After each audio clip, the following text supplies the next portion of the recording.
Welcome to our channel. If you want to create a new PayPal personal account, follow these step-by-step instructions to set up your account and start sending and receiving money securely. Step 1.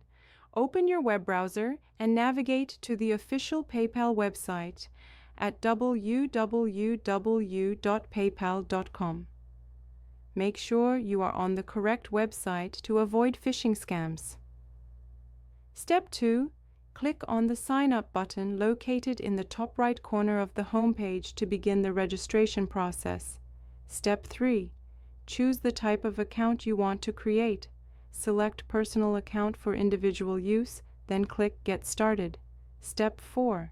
Enter your mobile phone number in the provided field. PayPal will send you a verification code via SMS to confirm your number. Step 5. Check your phone for the verification code and enter it on the PayPal website when prompted to verify your phone number. Step 6.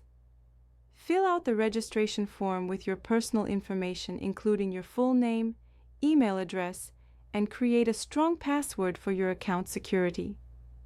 Step 7. Provide your residential address details, including street address, city, state, and postal code. This information is required for identity verification. Step 8. Review and accept PayPal's user agreement and privacy policy. Then click Agree and create account. Your PayPal account is now created and ready to use. You can now link a bank account or credit card to complete your profile setup. Don't forget to like this video and subscribe to our channel.